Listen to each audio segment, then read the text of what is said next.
السلام عليكم ورحمة الله وبركاته. إخواني، اليوم درسنا الفرق بين الطباخ التحريضي والطباخ الشامل. الشامل كمان في نوعين، في مثل السخانة عادية. إخواني طلع كل نفس المنظر، ها شوفوا، يعني بس تتأكدوا مشان تكونوا بالصورة، ومو بس المصلحين، يعني يا ريت المصلحين كمان ينبهوا المواطنين عاديين. شلون مثلا يجي واحد يقول شلون تنشتري مثلا طباخ، او شلون، ايش ميزات وايش الفرق بيناتهم.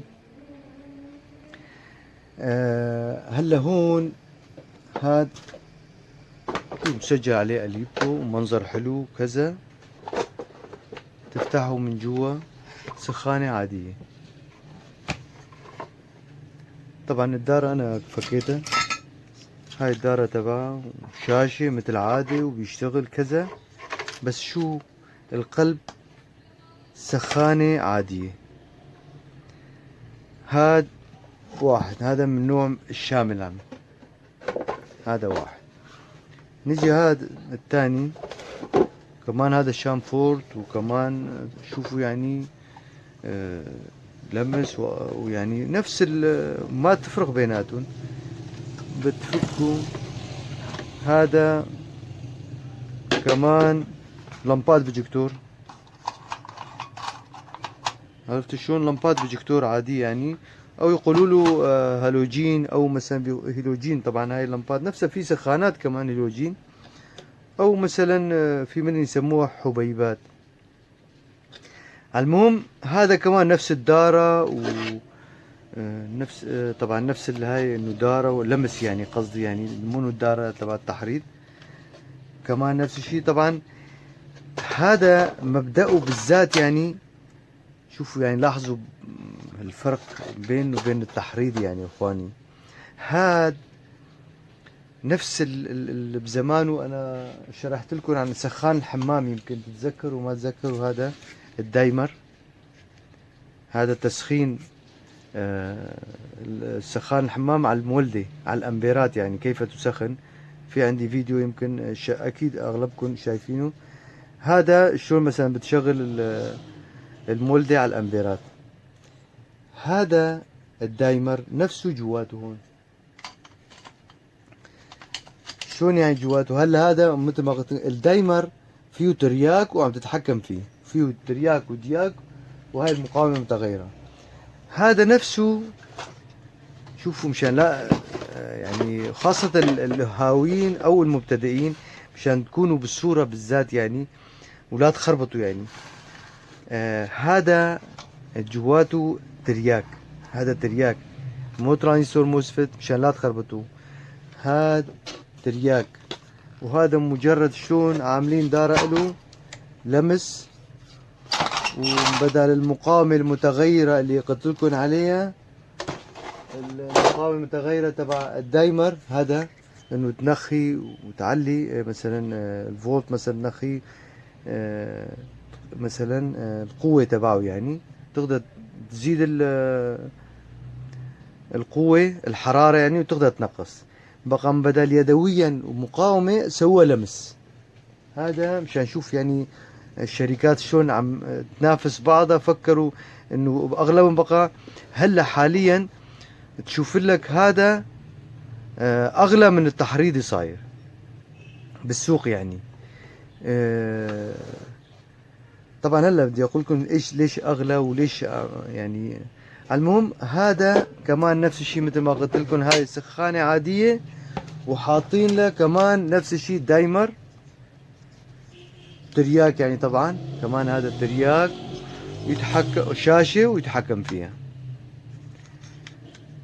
هون هلا خلصنا من هاد الشرح تبع هاد وهاد.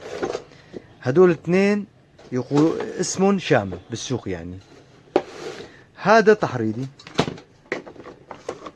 هذا يعتبر تحريضي. هذا هو اللي عم نشرح عليه اغلب شيء تحريضي. هذا يعني ال الافضل شيء. طبعا ليش اقول لكم هذا افضل شيء يعني، وليش هذا مو كويس وليش هذا كويس؟ وإيش فرق بيناتهم وإيش ميزاتهم وإيش مساوئهم، يعني تكونوا بالصورة يعني. إخواني طلعوا هلا هون الثلاثة بيصرفوا نفس الصرف، يعني يمكن الفرق بسيط بيناتهم، وللآخر شيء نفس الصرف يصرفوه. فرضا انه هذا انت شغلته على بشكل واطي مثلا، اعطيته حرارة درجة حرارة 1000 مثلا، لهاد ولهاد ولهاد 1000، وحطيت البريق الشاي او بريق المتة او ركوة القهوة، يعني ايش بدكم تشربوا يا شباب؟ شاي ولا قهوة ولا متة؟ تقرقعوا متة. المهم بتحطوا وبتقارنوا بيناتهم، يعني فرضت شاي خيو، هلا حطينا الشاي وبتشوفوا طبعا تيكون اسرع شيء التحريضي. طبعا التحريضي مثل الميكرويف يعني سريع، تيكون اسرع هذا. ولنفرض غلى البريق باربع دقائق فرضا. اما هاد وهاد، هذا بقى لا تسأل عليه، هذا بطيء لدرجة على فكرة، يعني هذا تيكون بطيء تعال لاحقه أحداثي. أما تبع السخانة يمكن بشي 10 دقائق يا ربع ساعة يغلي البريق، ل يعني لربع ساعة كمان إذا غلى لك البريق كويس.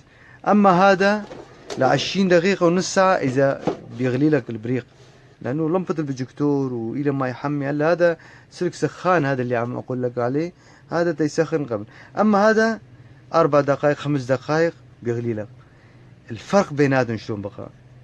المناطق اللي هلا مثلا كهرباء وكهرباء شوي غالية وعم يدفعوا فواتير، يحسبوها بالدهزة باليوم مثلا كم مرة تتشغل.